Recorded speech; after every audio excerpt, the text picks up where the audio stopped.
Celebrating Christmas in July this year, I was trying to think of a fun project and came up with these wine bags and the Portabello stamp as well as the Apothecary stamp.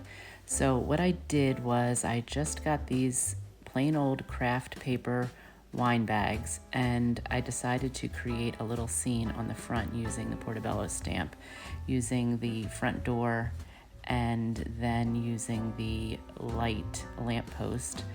Put them on, and then what you want to do after this is the tricky part, but it also really creates a unique look by using the masks. And so after I clean my stamps, the masks are made of a thin piece of plastic, and what you want to do is put your mask over top of the image that you just stamped, so the door here and then the lamppost.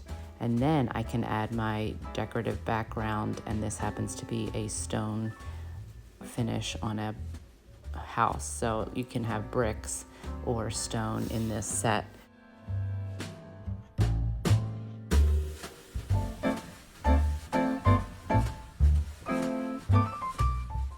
After I had the first layer of stamps, of the stone stamp, I am adding the second layer. And so what you do is you just ink up your stamp again, and I just eye it up to make sure that it doesn't overlap, but it hits the bottom part of where I just initially stamped.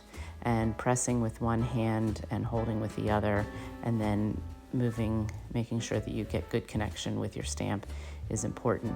Then what I thought about using was one of these Apothecary labels. And so the one that I chose was an elongated signage and label.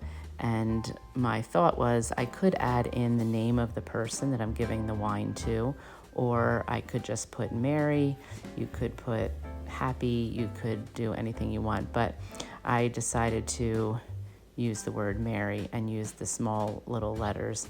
Now, of course, Mary uses two R's, so I did M-E-R first, and then added the R-Y to the second stamping, and it worked out great.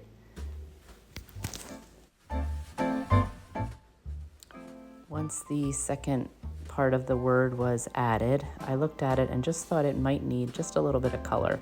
And so I grabbed my just plain old colored pencils and colored in a little red and green to give it a festive look. I also thought about using, and I have done this in the past with this particular stamp, using metallic paints, and that would have been really cute, but I didn't have them close by. So just added a little red to the door and a little bit of yellow on the light and a little red and green around the signage to give it a festive look. So Merry Christmas in July, although this project can be used all year round for gift giving. If you enjoy this, please subscribe and like my YouTube channel. I appreciate it, and happy creating.